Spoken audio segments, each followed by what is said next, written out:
안녕하세요.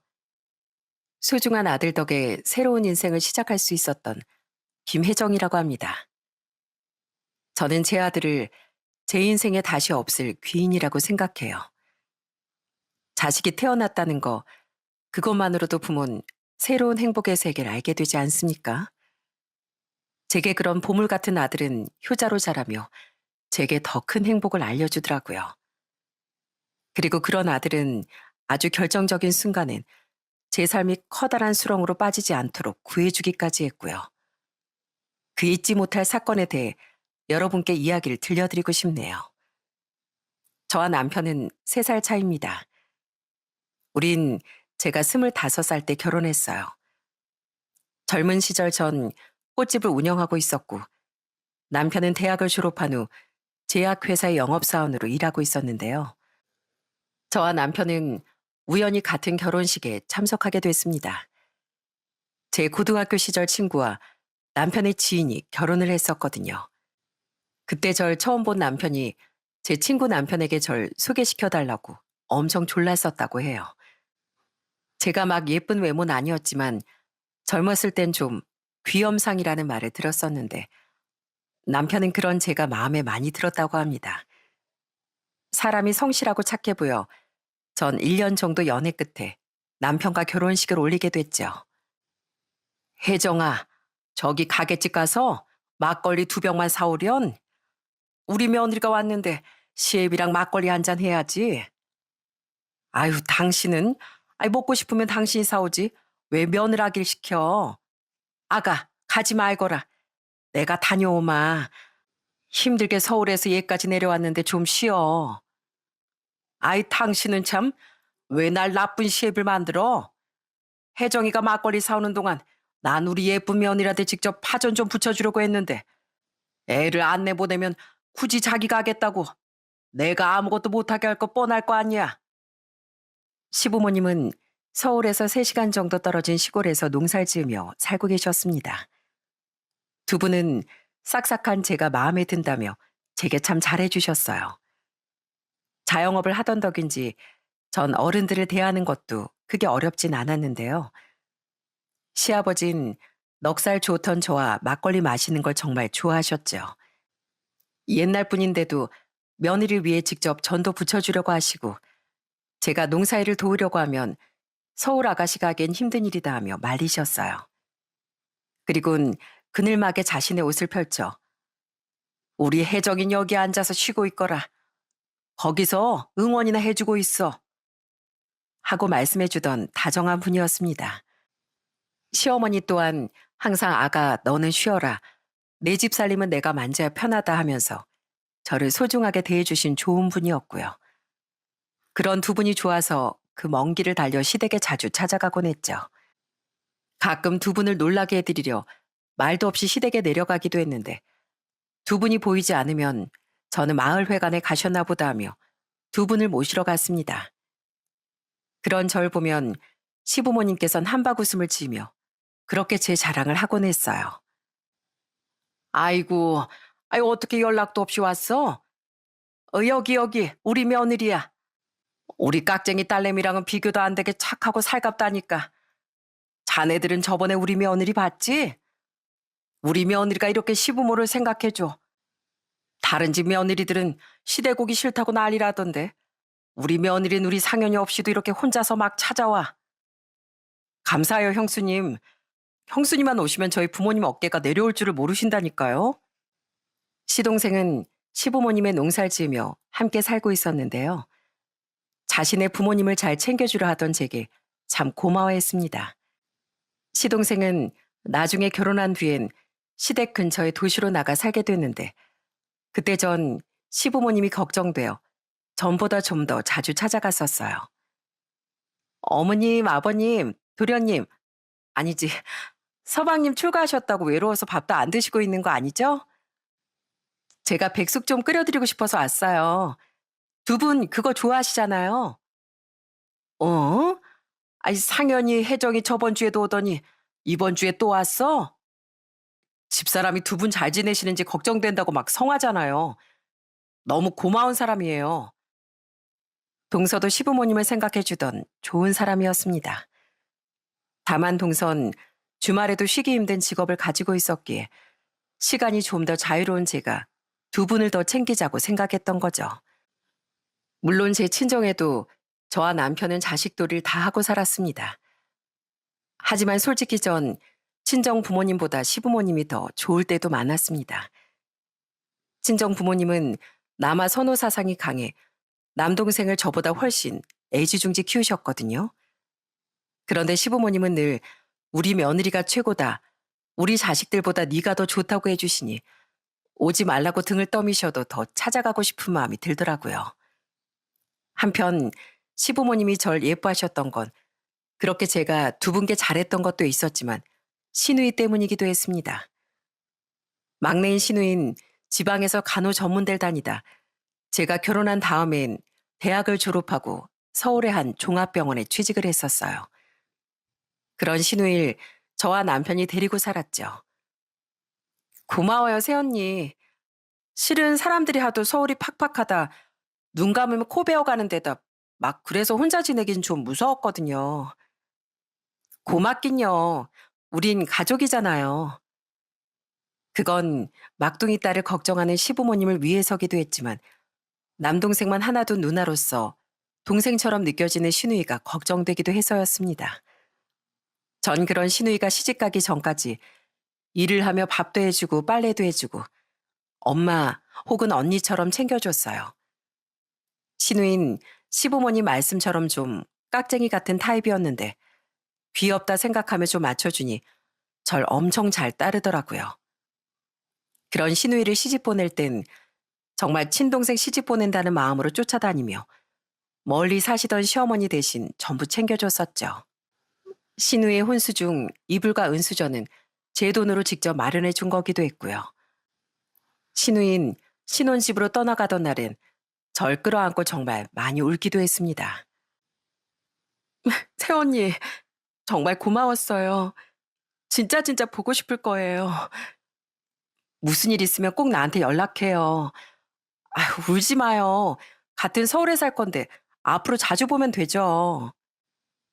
시누인 결혼을 하며 자신의 시누이가 둘 생기게 됐었는데요. 특히 심해부의 막둥이 여동생이 꽤 어린 편이라 시댁에 들어가 살게 된 시누이가 그런 심해부의 여동생을 많이 챙겼었다고 합니다. 그렇게 자신이 제 입장이 되어 보니 시누인 제게 한층 더 고마웠었나 봐요. 결혼 전엔 가끔 철딱서니 어깨 굴 때도 있더니 결혼 후엔 제게 연락해 고맙다는 말을 훨씬 많이 하더라고요. 새언니는 어떻게 딸도 친동생도 아닌 절 그렇게 잘 챙겨줬어요. 시집 와서 저희 시누이 챙겨보니까 새삼 새언니한테 너무 고마워지더라고요. 보고 싶어요, 새언니. 저 다음 주에 놀러 가도 돼요? 시댁 식구와 제 관계는 이렇게 참 돈독했습니다. 그리고 친정관 그 정도는 아니었지만 그래도 결혼 전보단 사이가 꽤 좋아졌었어요. 떨어져 살다 보니 늘 동생만 생각하던 부모님도 딸 걱정이 좀 되셨나 보더라고요. 부모님은 친정에 갈 때마다 저와 남편을 많이 반가워하셨습니다. 전엔 그렇게 무뚝뚝했던 동생도 올케와 결혼하며 전보단 성격이 많이 둥그러져 저와 조금은 다정한 남매 사이가 될 수 있었죠. 저 또한 부모님께 자식돌인 다하려고 노력하며 저희 부모님을 모시고 살던 올케에게도 잘했기에 친정 식구들과 예전보다 훨씬 원만한 관계를 이어갈 수 있었던 거예요. 이렇게 결혼한 후 저는 아주 잘 살아갈 수 있었습니다. 하지만 남편과 제겐 큰 고민거리 하나가 있었어요. 바로 아이 문제였죠. 신혼 초부터 열심히 노력했건만 우리에겐 통 아이가 찾아와 주지 않았거든요. 게다가 겨우 아이가 찾아와 줬다 싶으면 야속한 하늘이 금방 앗아가 버리더라고요. 네, 저는 유산이란 아픔까지 두 번이나 겪어야 했습니다. 죄송해요, 형님. 형님한테 아이가 먼저 찾아와 줬으면 좋았을 텐데. 아니야, 동서. 임신한 사람이 왜 그런 말을 해. 축하만 받아도 모자랄 판에. 아휴, 아침을 잘못 먹었나. 배가 살살 아프네. 나 화장실 좀 다녀올게. 저희 동서 올케는 저보다 먼저 아이를 낳았습니다. 기쁨으로 가득해 할 자리인데 두 사람은 그때마다 제 마음을 염려했는지 축하보다 먼저 미안하다는 말을 건네더라고요. 제 동생과 시동생 친정 부모님도 마찬가지였고 시부모님은 제 등을 조용히 두드려주기도 하셨어요. 그럴 때면 괜히 저도 눈물이 차올라 급하게 화장실로 피하곤 했죠. 어머님, 들려드릴 소식이 있어서 전화드렸어요. 두 분 드디어 저희한테서도 손주 보실 수 있을 것 같아요. 그러다 전 나이 31에 드디어 아들을 출산했습니다. 그전 임신 소식을 알았을 때 전 남편과 부둥켜 안고 울기까지 했어요. 그리곤 또 아이를 잃을지도 모른다는 두려움에 안정기가 찾아올 때까지 가게 문도 열지 않고 집에서 안정만 취했었죠. 혹시 또 불행이 닥치면 모두가 실망할까봐 양가 가족 누구에게조차 알리지 않았고요. 그런 태중의 아기가 드디어 안정기에 접어들며 양가에 알렸을 때 시부모님은 서울로 올라오기까지 하셨습니다. 장하다 아가, 정말 장해. 그래 그동안 마음고생이 얼마나 많았니? 그렇게 어렵게 아들을 낳은 뒤 전 마냥 행복한 순간들만 가득할 줄 알았습니다. 그런데 인생은 결코 호락호락하지 않더라고요. 선생님, 저희 애가 대체 왜 이렇게 자주 아픈 거예요? 태어나고부터 지금까지 병원을 몇 번이나 들락거렸는지 몰라요.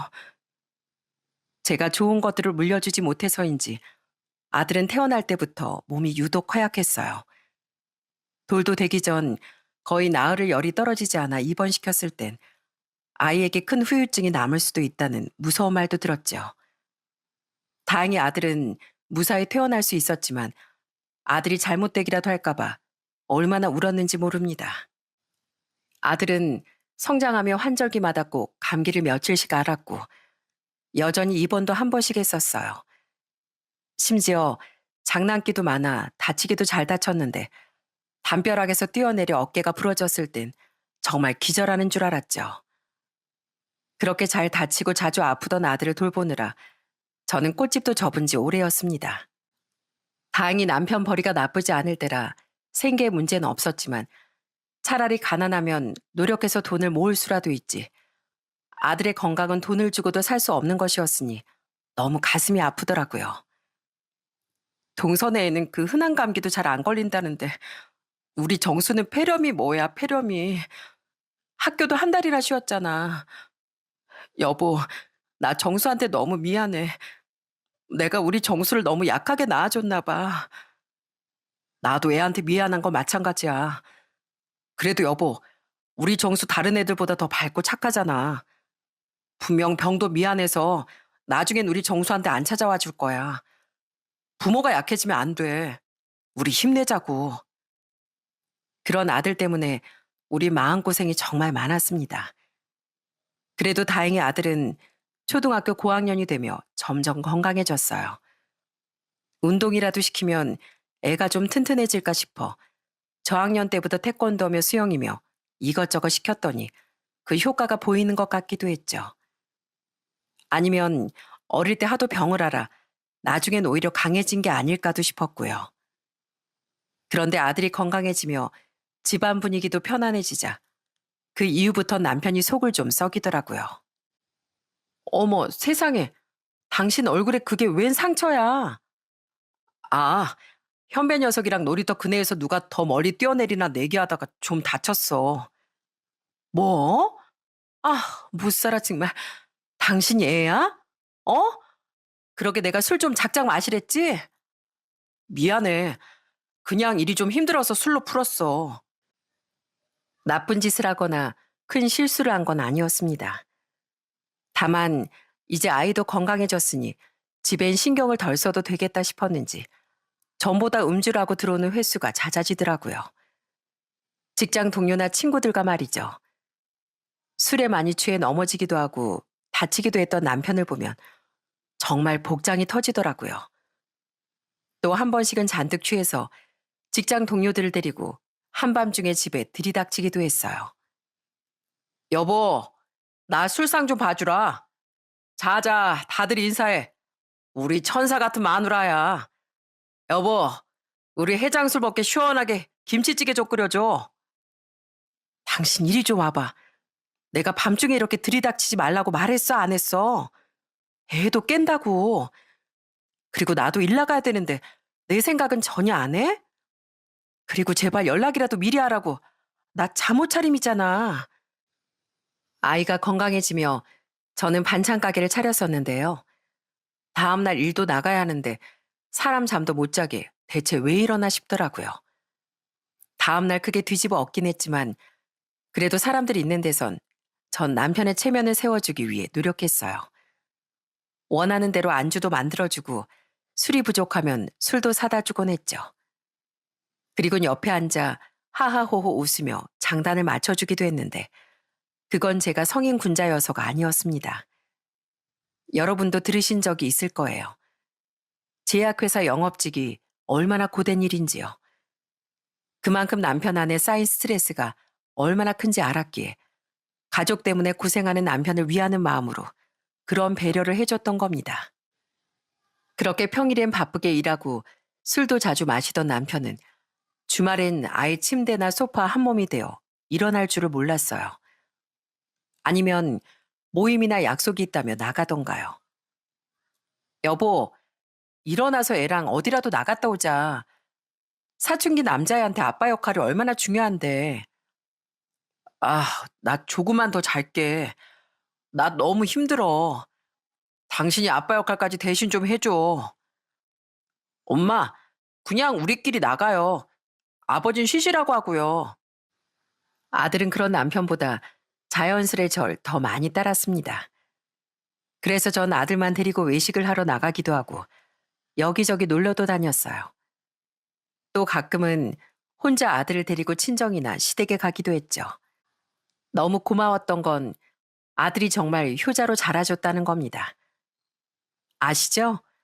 중고등학생 때 아이들이 부모보단 친구를 훨씬 많이 찾는다는 걸요. 물론 아들은 친구들과 놀기도 했지만 엄마인 저와 보내는 시간 또한 좋아해 주더라고요. 오메나, 그 이씨네 큰 며느리 맞지? 옆에는 아들이야?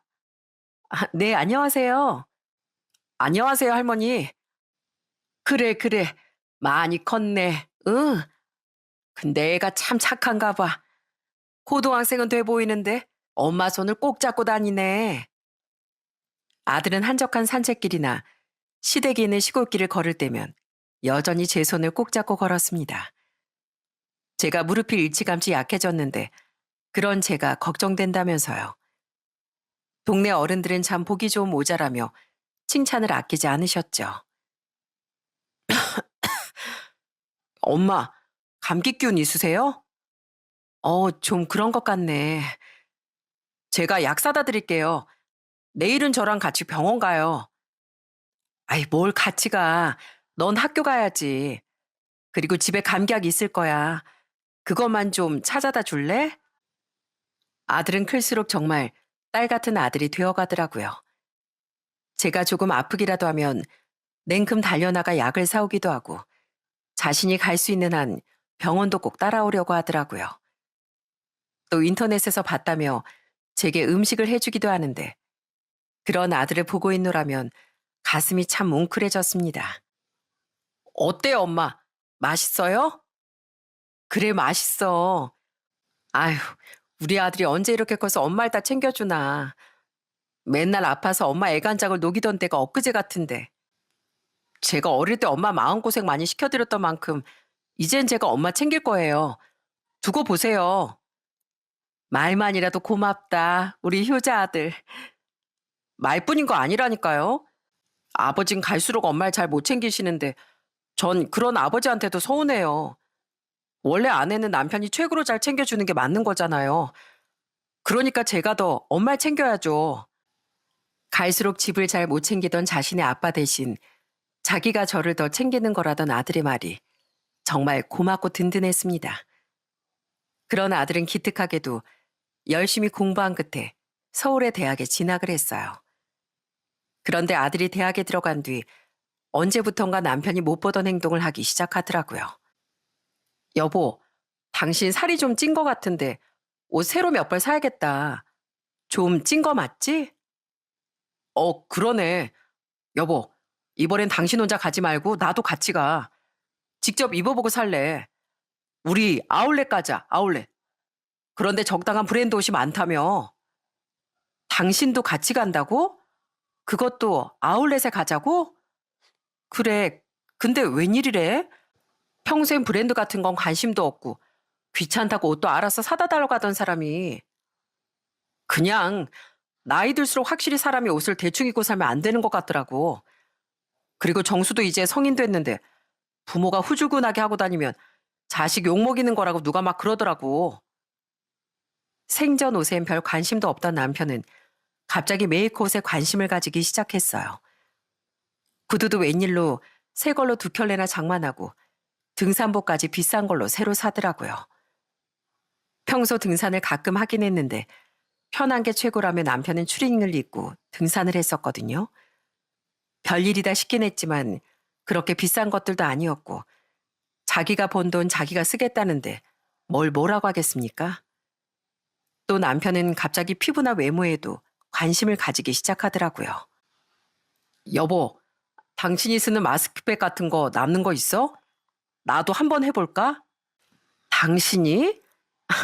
평소에 로션도 귀찮다고 내가 잔소리 안 하면 안 바르던 양반이 웬일이래? 아, 많이 있어. 하나 줄게. 고마워. 근데 여보, 피부과 가서 주름이나 주근깨, 기미 같은 거 관리하면 얼마쯤 나오려나? 피부과? 아니, 당신 진짜 요즘 왜 이렇게 외모에 관심이 많아? 아니, 저번에 어떤 고객이 나한테 그러는 거야. 내가 글쎄 60이 넘은 줄 알았대. 기가 막혀서. 나 아직 50대 중반밖에 안 됐는데. 그래서 그렇지. 그동안 내가 너무 신경을 안 쓰고 살았나 싶어서 이제라도 좀 관리해 보려고. 제가 검색해서 말해준 피부과 관리 비용을 듣고 남편은 입을 떡 벌리더군요. 가격에 놀란 남편은 대신 그 뒤 집에서 꾸준히 크림도 사서 바르고 마스크팩으로 관리도 해주더라고요.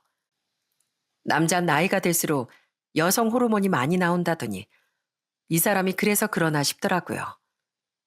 그렇게 시간이 흘러 아들은 대학교 1학년을 마치고 군입대를 위해 휴학을 했습니다. 그리고 입대 한 달 전 아들은 제게 전국 일주 여행을 하고 싶다고 말했죠. 전국 일주? 네, 배낭 하나만 메고 다녀오려고요. 심란한 마음을 좀 잠재우기도 할 겸해서요. 해남, 목포, 부산, 강릉 그냥 각지를 다 돌아다니다 오고 싶어요. 아르바이트 하면서 모아둔 돈 있으니까 돈 걱정은 안 하셔도 돼요. 시동생네 아들이 입대 전 전국 일주를 했었는데요. 저희 아들도 그렇게 마음을 비우는 여행을 하고 싶었던 겁니다. 전 그런 아들에게 밥이라도 잘 사 먹으라며 약간의 돈을 더 쥐어서 여행을 보냈어요. 솔직히 난생 처음 혼자 여행을 떠난 아들이 얼마나 걱정됐겠습니까? 그래도 전 노파심을 억누르고 아들이 알아서 연락을 하길 기다렸습니다. 성인이 되었으면 품에서 놓아줄 줄도 알아야 하니까요. 그래도 다행히 효자 아들은 이틀에 한 번씩은 제게 전화해 안부를 전하더라고요. 엄마, 잘 지내고 계세요? 전 어젯밤엔 찜질방에서 잤는데요.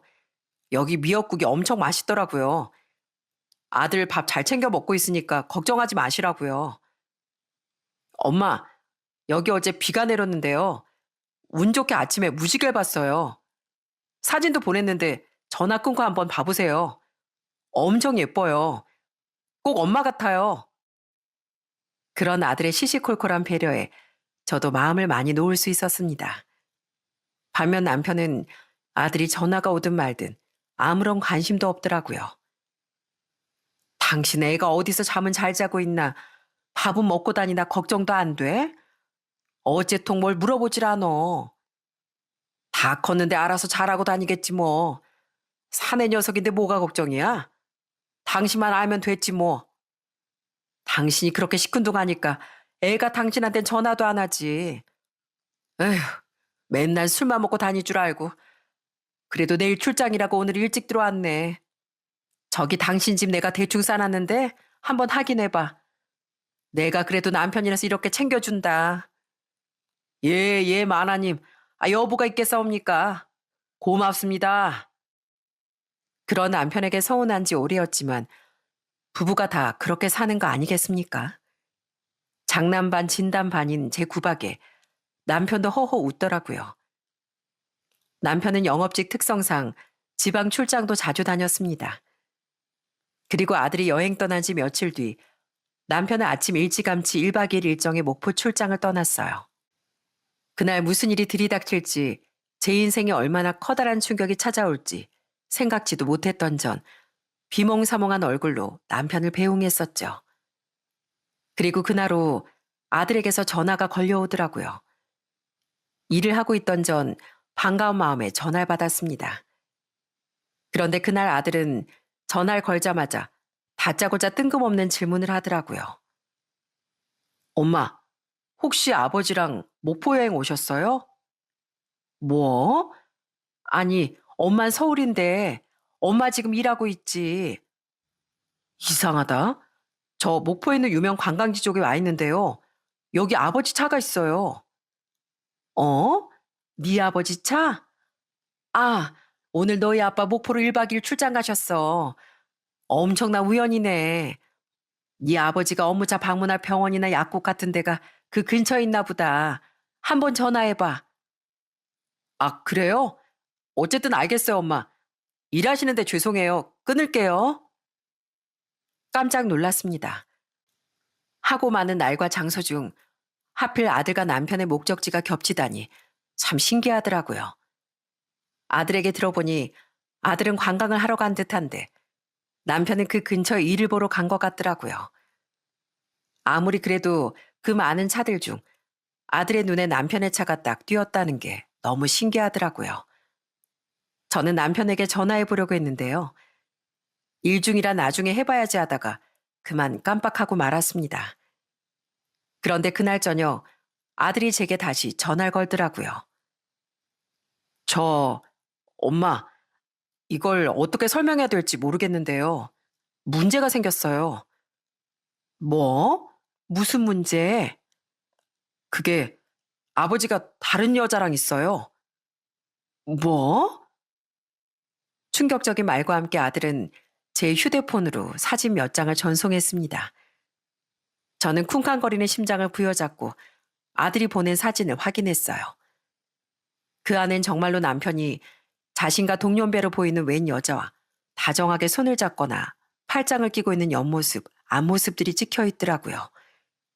가장 충격적이었던 건 남편이 그 여자와 함께 한 호텔에 들어가고 있는 사진까지 있었다는 겁니다. 이게 다 뭐니? 어?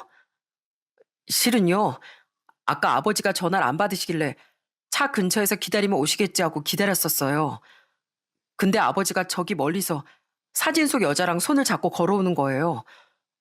너무 놀라서 얼른 근처에 숨었는데 가까이 다가올수록 두 사람 대화가 더 수상쩍은 거예요.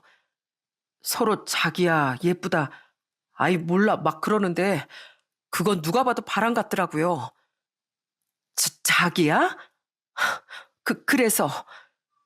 그래서 무작정 택시를 잡아 타고 아버지 차를 뒤쫓았어요. 그 뒤로 뒤따라 걷기도 하고 또 택시를 타면서 계속 아버지를 미행했거든요.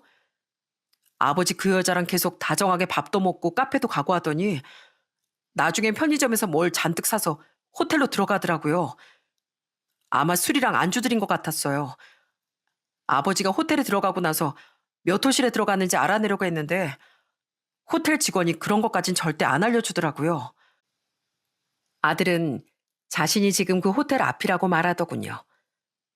약간은 떨리는 목소리로 아들은 이걸 어떻게 해야 하냐고 묻더라고요.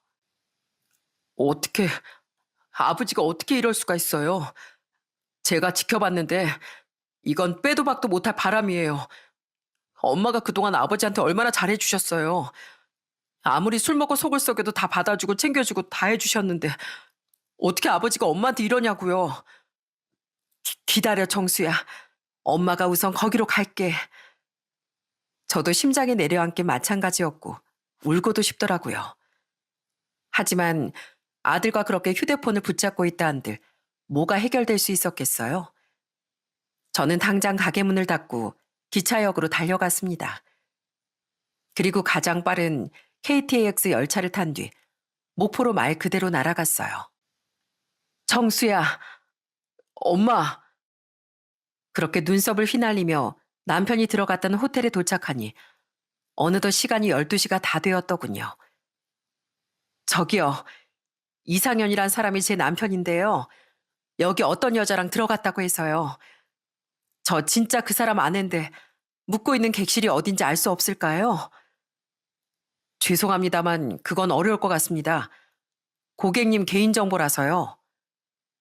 혹시 몰라 직원에게 사정해봤지만 역시나 남편의 객실이 어딘진 알아낼 수 없었습니다. 결국 전 그곳에서 계속 남편을 기다리기로 했어요. 다음날 퇴실하려면 호텔 프론트로 와야 했을 테니까요. 정수야, 넌 어디 가서 눈 좀 붙이고 있어. 너까지 여기서 이러고 있을 필요 없어. 아니에요, 엄마. 어떻게 엄마를 여기 혼자 둬요. 무조건 전 엄마 옆에 있을 거예요.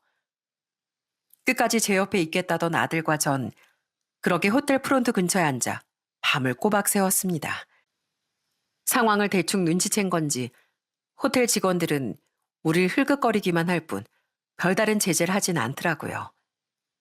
그리고 저와 아들은 인내심 있게 기다린 끝에 드디어 다음날 아침 9시쯤 남편과 상간녀를 붙잡을 수 있었어요.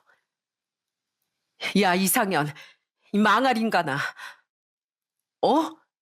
여보, 정수야, 대체 여기는 어떻게? 저와 아들을 보고 당황한 남편을 보자마자 저는 번개처럼 달려갔습니다. 그리고는 바로 남편의 뺨을 후려쳐버렸죠. 그 다음엔 방어할 새도 없이 곧장 상간녀의 머리채를 잡고 휘두르기 시작했고요. 아, 이거 나요. 놔. 자기야, 당신 마누라 아기 힘이 왜 이렇게 세? 자기야? 감히 내 앞에서 내 남편을 자기라고 불러? 여보, 우선 그거 좀 놔. 엄마 몸에 손대지 말아요, 아버지. 아주 난장판이었습니다. 남편은 자기 뺨을 붙잡고 상간녀에게서 절 떼어내려 안간힘을 썼습니다. 저는 그런 남편을 뿌리치며 계속 상간녀를 혼쭐 내줬고 아들은 절 떼어내려는 남편을 제지했죠. 호텔 직원들은 어쩔 줄 모르며 발을 동동 굴렀고 사람들은 우리를 보며 웅성댔습니다. 야, 너 거기 안 서? 너 같으면 서겠냐? 너 두고 봐. 내가 절대 가만 안 놔줄 줄 알아. 그런데 상간녀가 생각보다 굉장히 잽싸더라고요. 제게 휘둘리던 상간녀는 어떻게든 빠져나가려 제 발을 콱 밟았습니다. 그리고 제 손에서 잠시 힘이 빠진 사이 바로 주랭랑을 쳐버리더라고요. 저는 그런 상간녀 뒤에 대고 끝까지 악을 썼습니다. 그런 상간녀를 끝까지 뒤쫓을 수도 있었지만 이미 어느 정도 응징은 한 뒤였으니 더 중요한 건 남편이었죠. 저는 잔뜩 겁에 질린 남편을 향해 이를 가며 말했어요. 야, 이상현, 이 추잡한 인간아. 출장 간다며? 이게 출장이야? 당신 뭔가 오해하고 있는 거야? 저 사람을 일적으로 만난 사람인데 아까 저 여자가 자기야라고 하는 거 다 들었는데 어디서 발뺌이야? 그리고 이 인간아, 어제 정수가 당신 차를 보고 당신 뒤를 쭉 쫓아다녔대. 그래서 내가 증거까지 다 가지고 있는데 어디서 그 새치어를 놀리려고 들어? 아들 앞에서 창피하지도 않냐? 정수가? 남편은 마지막까지 어떻게든 거짓말을 하려고 들더라고요. 하지만 제가 아들이 보내준 사진을 휴대폰에 띄워 눈앞에 들이밀자 얼굴이 새파래지더라고요.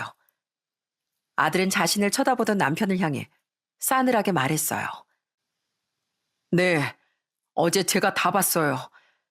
저 여자랑 사이좋게 길거리에서 카페에서 스킨십 하는 거 동영상으로도 찍어놨고요.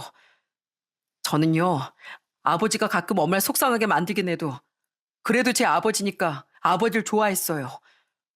그런데 아버지가 이렇게 의리도 없고 더러운 분일 줄은 상상도 못했네요. 정수야, 애 이름 부르지도 마. 아빠란 인간이 아들한테 좋은 본을 보여줘야지. 이게 대체 무슨 추잡스러운 짓이냐고, 당신 이제 끝났어. 서울 올라가자마자 이혼할 줄 알아. 여보, 내가 잘못했어. 나 그 여자 그렇게까지 진지하게 만나는 사이 아니야. 그냥 실수한 거야. 정수야, 아빠가 잘못했다. 정말 미안하다. 이혼이라는 말을 듣자 겁이 났는지 남편은 싹싹 빌기 시작하더라고요. 남편은 어떻게든 용서받고 싶었는지 상간녀의 정체에 대해 스스로 술술 불기까지 했습니다. 실은 영애 걔내 국민학교 동창인데 1년 전에 동창회 나갔다가 오랜만에 만났어.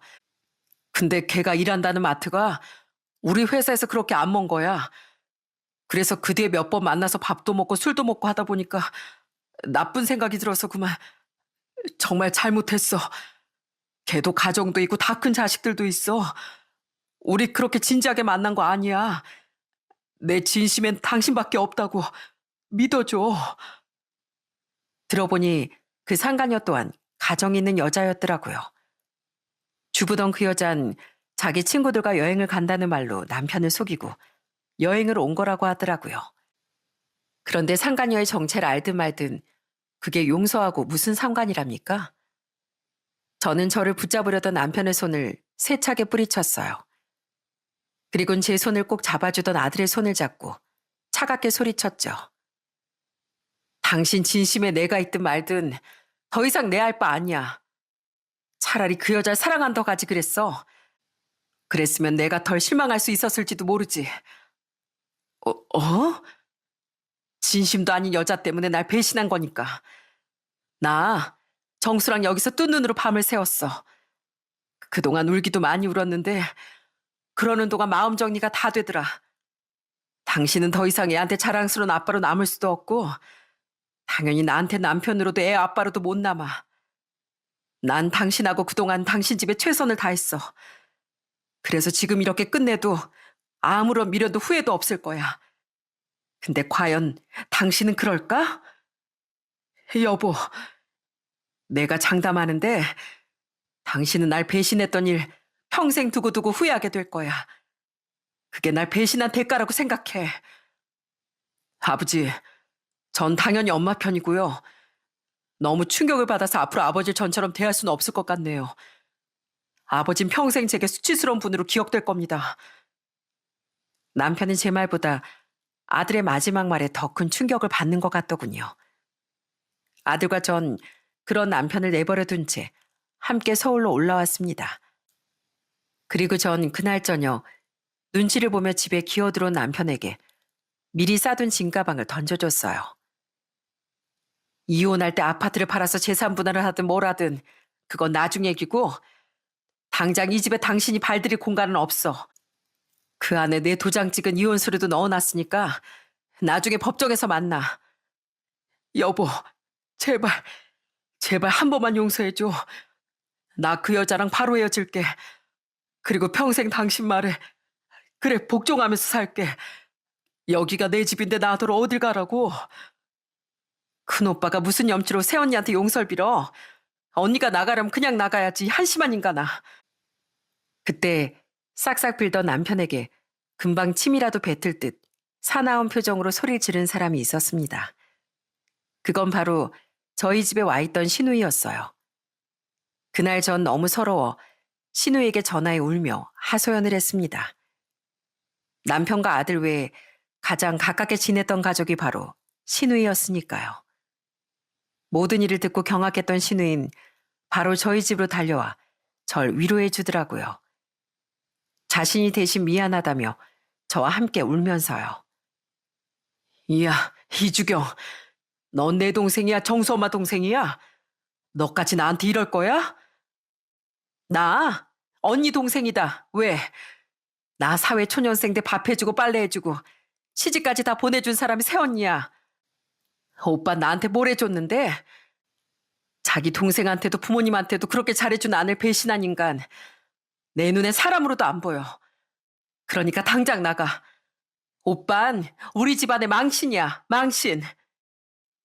신우인 직접 남편의 짐가방을 양손에 들고 현관문 밖으로 내던져 버렸습니다. 그리고 남편에게 신발장에 있던 신발들을 죄다 던지며 남편까지 문 밖으로 쫓아내더라고요. 아들이 아무리 제 편이어도 자신의 부모에게 차마 할 수 없었던 일을 바로 시누이가 해줬던 거죠. 그렇게 집에서 쫓겨난 남편은 현관문 이중 잠금 장치 때문에 다시 집에 들어오지도 못하고 서럽게 울다 어느새 사라져버렸죠. 전 거기에서 멈추지 않고 다음날 상가녀가 일하던 마트를 알아내 직접 찾아가 봤습니다. 남편 회사 근처에 있는 큰 마트를 찾아가 보니 몇 개 있지도 않더라고요. 그렇게 두 발로 찾아갔던 마트에서 저는 상가녀를 찾아낼 수 있었고요. 전날 그 사달을 겪고도 출근을 하긴 했더라고요. 더 웃긴 게 뭔지 아십니까? 감사합니다.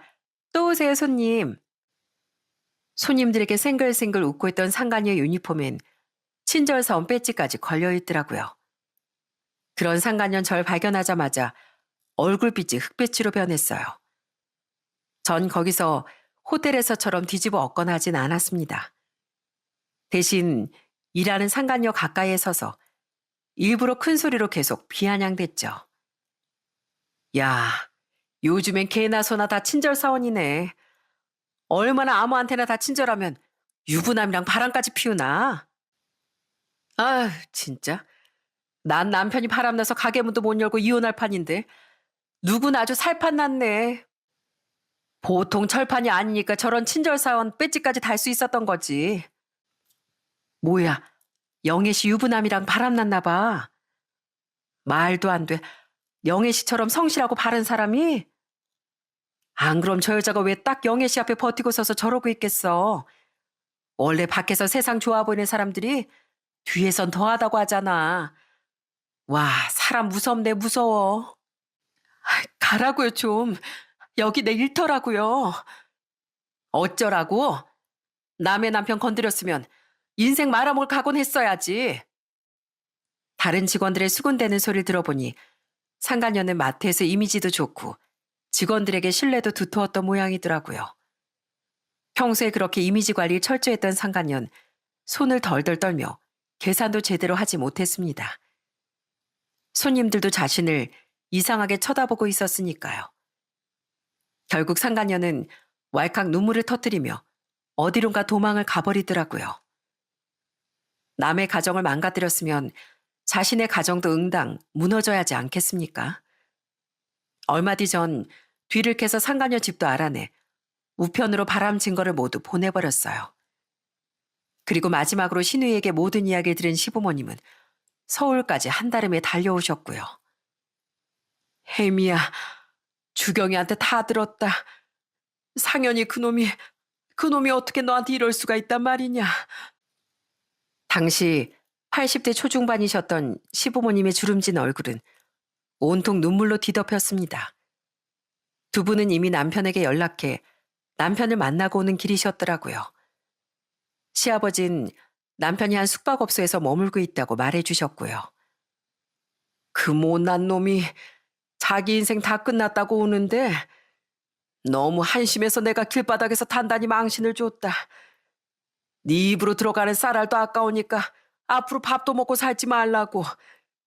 미안하다, 애미야. 이렇게 시부모님은 제게 사과를 하셨고 저도 두 분을 끌어안고 흐느꼈습니다. 하지만 아무리 우리의 사이가 애틋하다고 해도 남편과의 이혼을 돌이킬 수는 없었죠. 그렇게 시부모님이 돌아가신 후 남편은 다시 한번 저희 가게까지 찾아와 제게 매달리더라고요. 여보, 나 정말 용서 못하겠어? 나 그 여자랑 완전히 정리했어. 영애 걔 알고 보니까 진짜 몹쓸애더라. 내가 그런 여자 때문에 어떻게 당신한테. 내가 정신이 나갔었어. 제발 한 번만 용서해줘. 알고 보니 상간녀는 상습적으로 바람을 피우던 사람이었다더군요. 남편 외에도 3번이나 바람 피웠던 걸 상간녀의 남편이 애들을 생각해서 봐준 거였다네요. 그걸 어떻게 알았냐고요? 제가 보낸 우편물을 보고 화를 참지 못한 상간녀의 남편이 남편의 직장까지 찾아와 난리를 치며 모두 얘기해줬다고 합니다. 네가 얼마나 지저분한 여자를 만났는지 다 알려주겠다면서요. 결국 상간녀는 자신에게 진절머리가 난 자신의 남편과 자식들에게 버림받고 남편처럼 집에서 쫓겨났다더군요. 그 일로 남편과 상간년 만나서 네 탓이네 어쩌네 하며 경찰이 출동할 정도로 심각하게 다퉜다고 해요.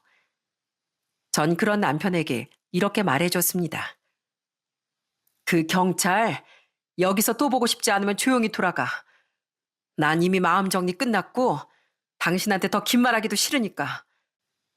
아버지, 또 엄마 찾아와서 이러시면 그땐 저도 가만 안 있을 거예요. 그리고 마지막으로요. 전 절대 아버지 안 닮을 거예요. 아들은 아버지를 닮는다는데 절대 그렇게 되지 않도록 노력하면서 살 거라고요. 그러니까 우리 두 번 다시 보지 말아요.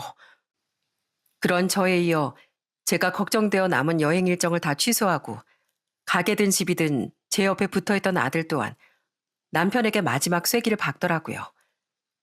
남편은 다시 한번 큰 충격을 받았는지 닭똥 같은 눈물을 후두둑 흘리곤 쓸쓸하게 돌아갔죠. 결국 남편은 저와 이혼할 수밖에 없었습니다. 아파트는 제가 가지고 오게 됐고 아파트를 포함한 모든 재산은 적당하게 나누게 됐어요. 남편은 회사에서 망신을 당했을지언정 그만두진 않았다는데 반면 상간녀는 스스로 창피해서 그만둔 건지 권고사직을 당한 건지 모르겠지만 마트를 그만뒀다고 합니다. 그리고 상간녀 또한 자신의 남편에게 이혼을 당했고 남편과 상간녀 둘 다 저와 상간녀의 남편에게 각각 위자료를 지급해야 했죠. 사는 게 참 사람 뜻대로 안 되는 법이다. 이서방 그렇게 안 봤는데 어쨌든 이미 벌어진 일 어쩌겠니. 친정 부모님과 남동생 내외는 제게 달려와 막 위로해주거나 하는 애틋함을 보이진 않았어요. 하지만 가족들 모두 제 이혼을 안타까워해줬죠. 오히려 시댁 식구들이 절 찾아오고 전화를 걸며 몇 번이나 사과를 하고 위로해주더라고요. 상연히 그놈 때문에 애미 너랑 생이별을 하게 됐다. 그 망할 놈. 애미 너한테 미안해서 어쩌냐. 시부모님은 남편을 원망하며 절 껴안고 꺼이꺼이 목 놓아 울기까지 하셨습니다. 그렇게 1년이 지난 지금 시부모님은 여전히 제게 미안해하고 계세요. 시누이와 시동생도 마찬가지고요. 그래도 전 시누이하고는 가끔 연락하며 안부를 주고받고 있고 시부모님도 명절 같은 땐 한 번씩 찾아뵙고 있습니다. 그럴 수 있었던 건 시댁 식구들 대부분 전 남편을 안 보고 살고 있기 때문이에요. 금수 같은 놈은 상대해줄 가치가 없다며 시부모님은 전 남편이 집에 찾아오면 문전박대를 하셨다고 하더라고요. 시누이도 전 남편을 사람 취급도 안 하고 있고 그나마 시동생이 가끔 전 남편과 통화 정도는 하고 사는 것 같아요. 얼마 전에 시누이가 시동생에게 듣고 전 남편의 근황을 알려주더라고요. 큰오빠 요즘 사는 게 아닌가 봐요. 회사에서 사람들이 엄청 손가락질하는데 그 수모 감수하고 투명인간처럼 회사 다니느라 고역이라나. 나이가 있으니까 지금 회사를 그만두면 이직은 어렵잖아요. 그러니까 울며 겨자 먹기로 버티고 있는 거죠 뭐. 나도 부모님도 오빠 사람 취급도 안 해주고 있고 동창들도 친구들도 소문이 쫙 퍼져서 자기 상대도 안 해준다면서 작은 오빠한테 그렇게 하소연을 한대요. 다 자업자득이죠 뭐. 그렇게 전 남편은 가족 모두에게 버림받고 처량한 삶을 살고 있습니다. 잘은 모르겠지만 뭐 상관여도 마찬가지 아니겠어요? 시누이 말대로 자업자득이 따로 없었죠. 저희 아들은 지금 국방의 의무를 다하고 있는데요. 2번 다시 자기 아빠를 안 보고 살겠다며 다짐했던 아들은 그 힘든 곳에 가서도 제 걱정뿐이랍니다. 제게 할 수 있는 한 자주 연락하며 엄마, 요즘 기분은 좀 어떠세요? 엄마, 아버지한테 혹시라도 연락 오면 절대 받아주지 마세요. 등등 걱정만 아주 한 사발을 퍼붓곤 끊는답니다. 넌 잘 지내냐고 물어도 엄마 걱정이나 하라며 한숨 쉬는 착한 아들이에요. 비록 남편은 절 배신했지만 아직 제겐 그렇게 착하고 효성스러운 아들이 남아 있습니다. 물론 전 남편이 제게 남긴 상처는 오래도록 가슴에 자리 잡고 있을 것 같네요. 그래도 저희 아들을 바라보며 전 앞으로의 인생을 더 밝고 씩씩하게 살아가려고요. 뒤도 돌아보지 않고 아들과 행복하게 사는 거. 그것이 조강지처와 자식을 두고 바람을 피운 전 남편에게 보여줄 수 있는 최고의 복수라고 생각하면서요.